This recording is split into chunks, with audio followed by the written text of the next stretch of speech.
ఈ ఉదయం వాగ్దానం ఎలా ఉన్నారండి? ఏమైనా సమస్యలు ఉన్నారా? పొద్దున్న లేచిన దగ్గర నుంచి ఎలా అని బాధపడుతున్నారా? దేవుడు మీకున్నాడు. ఎందుకంటే రక్షణ లేని బిడ్డలకు యేసు రక్షకుడు. పాపములు, క్షామము, కోపమును సమస్తము నుండి విడిపించగల శక్తిమంతుడు ఆయన.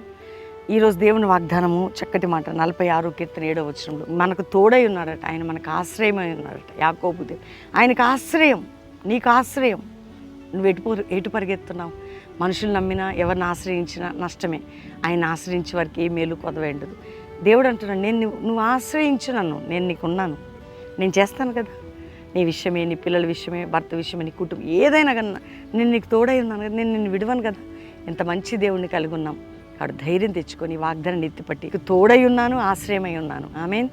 గట్టిగా పట్టుకొని ప్రార్థన చేయండి. ప్రార్థన చేసుకుందాం. ప్రభా, రక్షణ లేని బిడ్డలకు రక్షణ, పాపంలో ఉన్న వారికి విడుదల, క్షేమము, రోగం నుంచి, బాధ నుంచి, నిరుకుల నుంచి, ఇబ్బందుల నుంచి, కోర్టు కేసు నుండి, మానసిక ఒత్తిడి నుంచి విడిపించు.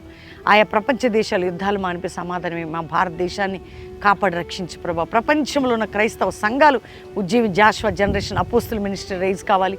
ఏ ఇంట్లో ఈరోజు ఏ సమస్య ఉన్న, రోగం ఉన్న విడిపించి తోడుగా ఉండి, మ్యారేజ్ డే, బర్త్డే బిడ్డలు బ్లెస్ చేస్తూ మీ సన్నిధి తోడుగా ఉంచమని యేసు నామములో అడుగుచున్నాం తండ్రి. ఆమెన్.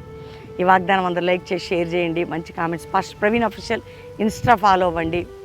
రోజు మీకోసం పొద్దున సాయంత్రం పాస్టర్ ప్రవీణ్ యూట్యూబ్ నుండి లైవ్ ఇస్తున్నాం, చూడండి.